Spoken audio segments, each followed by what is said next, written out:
Candy Week is coming up, and for my family favorite, I am going to make you guys toffee. This is one of our recipes that we make every Christmas. I see where, hi guys. And I wanted to show you guys how to make this. Now, toffee is a easy thing to make. It's technical though, and that can get a little bit overwhelming. So I'm going to show you it's very, very simple ingredients, and it's just being very careful of how to use those ingredients. So the first thing you're going to have is 2 sticks of butter. Make sure it's unsalted butter. And we're going to turn that to medium heat, and we're going to add 1 cup of sugar. And you guys, that's pretty much all there is to it for ingredients. Now, I'm also going to add a pinch of salt. I'm going to go this way so I don't accidentally get more in there than I would like. And then we're going to be using chocolate chips and I'm using chopped pecans. You could use chopped walnuts, almonds, whatever kind of chopped nut you would like. Then all we're going to do from here is we are going to make sure to stir this. I would not recommend using anything metal. I would recommend you use a wooden spoon if you have it. I'm going to use this plastic spoon. And one of the parts that people really struggle with, this is in effect a sugar syrup, kind of like a sugar syrup. And so what can happen sometimes is the outer edge can crystallize a little bit on you. There are 2 ways that you can get around that. You can use a brush and kind of continually put liquid on that brush, on the sides of the pan to keep that water coming down. Or you could put a lid on top of this, and the steam coming up and going down kind of acts in the same way as that water would act. So what we want to do is we want to bring this to a boil, and it's going to take just a little bit of time for the butter to melt and then that sugar to kick in. The sugar needs to be cooked, and one thing that happens often, and I used to do myself, is that we will continually stir this, and the sugar can't cook because it doesn't have the ability to just sit there and do its thing. So when it comes to a boil, we want to simply rotate the pan like this and just kind of keep it moving, but not excessively, okay? So 2 things here I want you guys to know for sure. You want a heavy pot. Anytime you're working with sugar in a kind of a candy environment, you want a super heavy pot. It will help the temperature stay nice and even, help things not burn. So get a heavy pot. If you don't have a really heavy pot, think about using a pot inside, kind of like a makeshift double broiler. One pot, put some water in that bottom pot, and a second pot on top to help you kind of regulate the heat. Okay, so we're just going to let this come to a boil, and I'll show you what this looks like when we get there.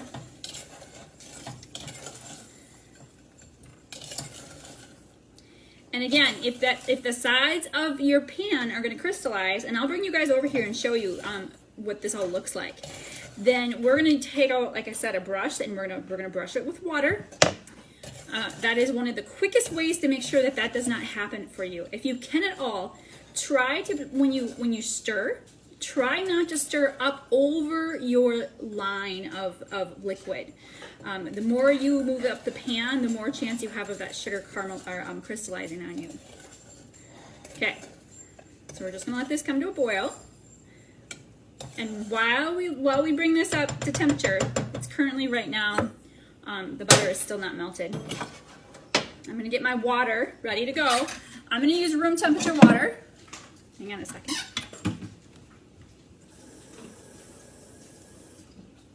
I have room temperature water here for my brush.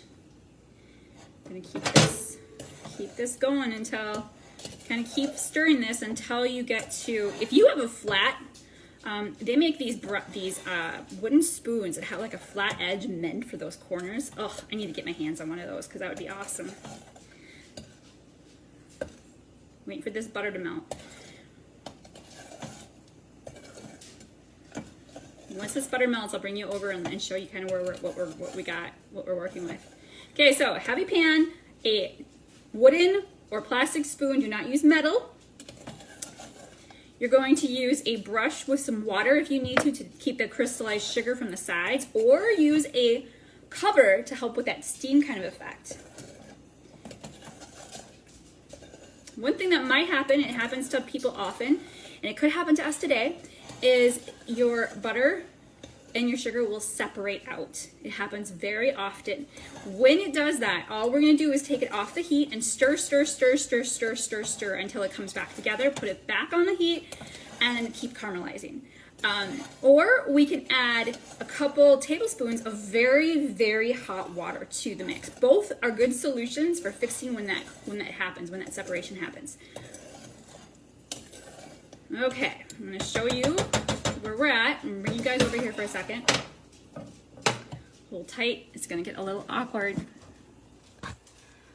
So this is where we're at right now. And we are going to start using a little bit of water on the sides, just a little bit. I'm not having too much crystallization, but I want to just make sure. Also, I want to show you how that works. We're just going to take our brush, kind of run it along the edge where there might be crystallization, kind of like if it were going to rain.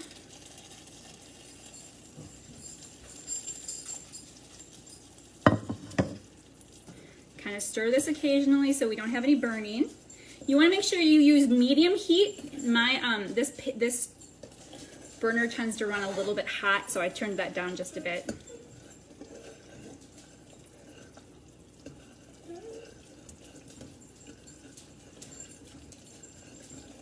Okay, and I'm going to kind of keep stirring this gently. You could also go like this if you have, especially if you have like an electric stove where you have a nice smooth surface and it doesn't make a noise.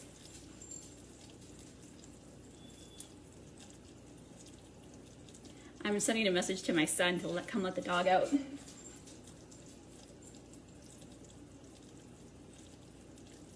So that I can keep doing this with you guys. So I'm just gonna keep this stirring a little bit, going around and around to kind of keep it so it doesn't burn on me and keep that sugar cooking without getting too messed up from the butter. Give it a little stir here. Okay, now what I want to show you, let's see if I can show you. I want to show you, see how this is boiling really rapidly? I actually want to bring this down a little bit, not have it boiling quite so fast. We don't want it to be quite so frothy. It's a little too fast, so you want it boiling. You want to see bubbles popping like that, but you don't want it to be going crazy, kind of like you added vinegar to the mix. So just keep it down just a bit. You don't need to over stir. Just kind of keep that moving. Give that sugar a chance to cook. Add any water along those sides if you feel you need to. If it looks like it's starting to crystallize on you and get hard on those edges, go ahead and add a little bit of water.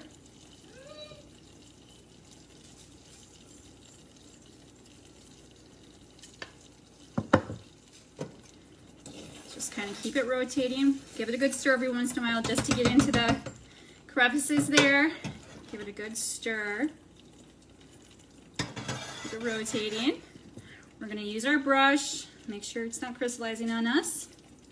Now what we're looking for is we're looking for the very edge to start turning a little bit of a brown color. I'm going to show you where we're at right now. You see how we got a little bit of that bubbling going on? I'm turning it down even further. Got a little bit of a foam happening. Now while I'm working on this, I have a pan. This is a small cookie sheet, and I put aluminum foil across it, and then I sprayed it with cooking spray. Make sure if you use aluminum foil that you add a little bit of butter or cooking spray, or you are going to have a giant mess on your hands. Okay, we're starting to get a little bit of crystallization happening here, so I'm going to add a little bit more water on the edges. Nothing worse than that happening, right? And again, remember, if you see your butter and your sugar starting to separate out on you, pull it right off, stir it really, really well, and then put it back on again. And then when this starts to caramelize and we see that nice brown color, I'm just going to kind of let it sit there and do its thing. I'm not going to stir it all that much. I'm not going to really even rotate it. I'm just going to let it sit and simmer. One of the things I learned was how often I liked to stir actually made it worse and made that separation happen more often. And I've learned to just kind of ignore it, let that sugar cook, which is so counterproductive sometimes. It feels like you're going to burn it, but really that's the way you have to cook it. All right, I'm going to bring you guys over here and show you. We have a little bit of amber color going on over here. It's starting to turn a little bit darker in color. So what I'm going to do, I'm going to give it one last little stir here along the edge.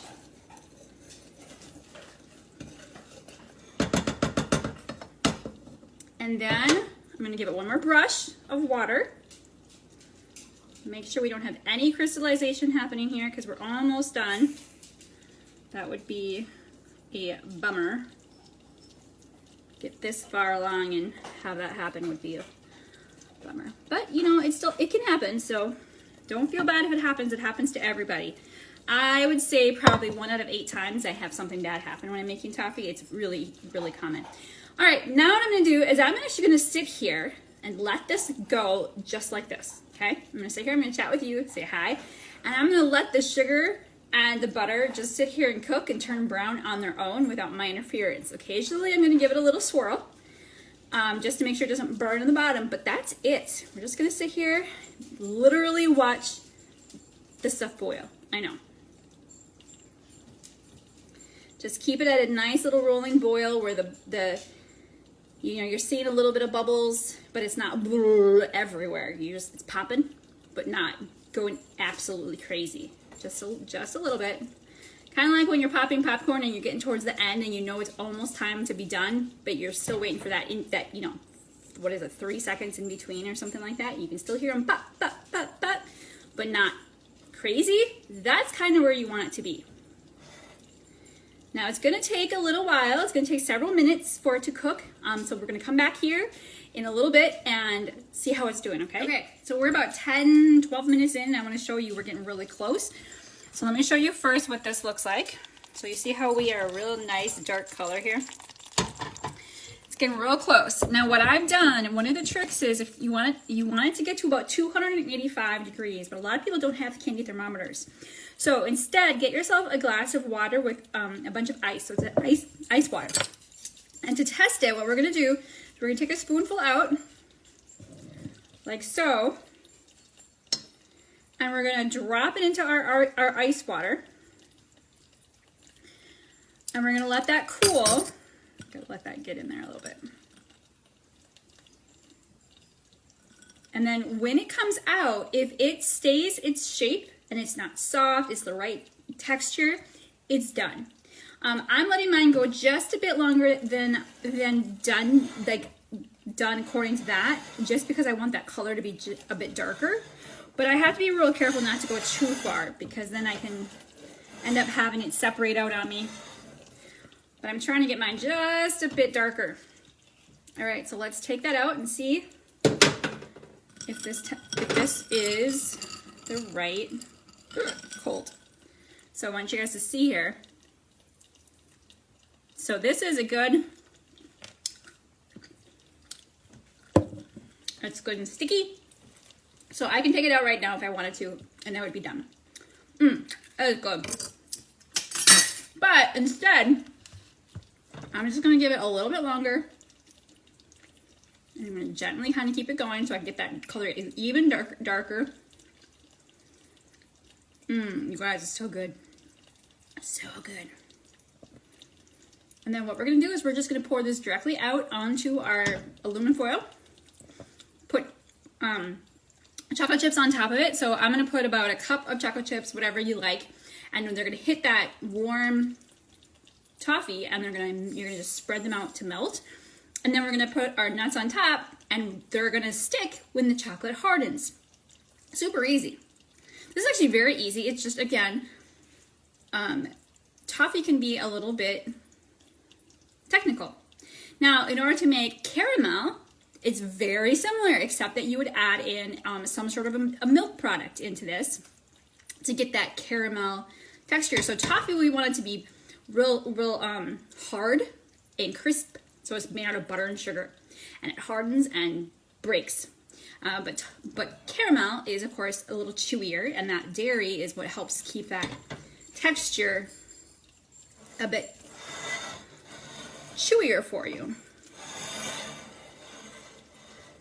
Trying to be real careful that I don't have any caramelization going on. All right, I think I'm gonna call it. Move my computer out of the way. I'm gonna get my pan. You guys ready? I know I'm waiting just a little bit longer. I'm pushing my luck here. I really probably should pull this pretty quick. All right, here we go.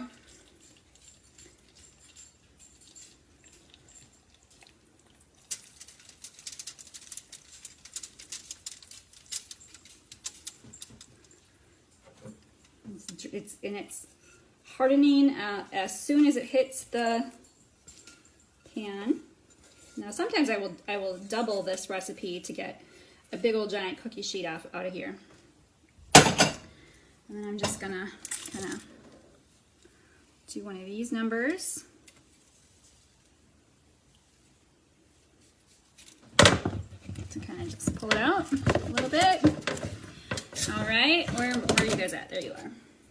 Forgot to open my chocolate chips. Oops. Hang on a second, I gotta open these babies.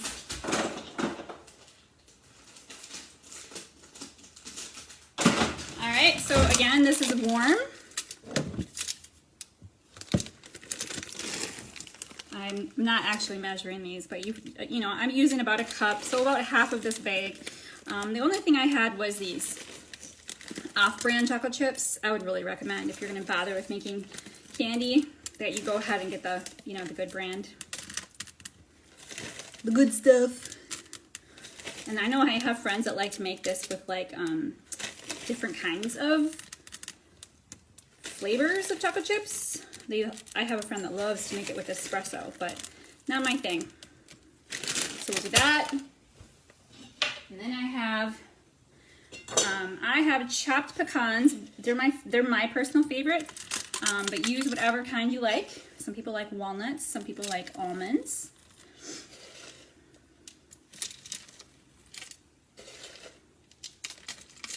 And then what we're gonna do is we're gonna wet the back of our spoon, and we're gonna wet that so that we can press all this into our caramel without it getting sticky.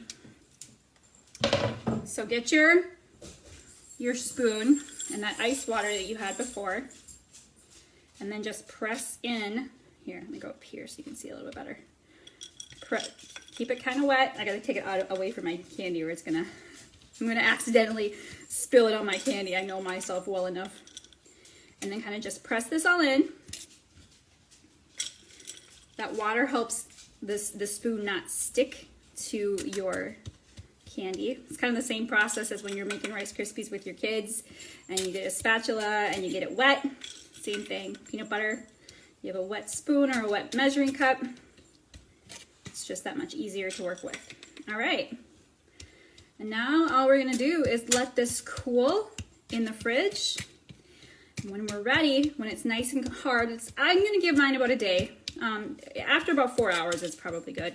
But I'm gonna give it a day, and then I will take it out, take the whole aluminum foil right out of the pan, and I will break it apart. You can go ahead and cut it into squares if that's your thing. I just prefer to just break it apart and have it be whatever it ends up being. Okay, so this is what it looks like.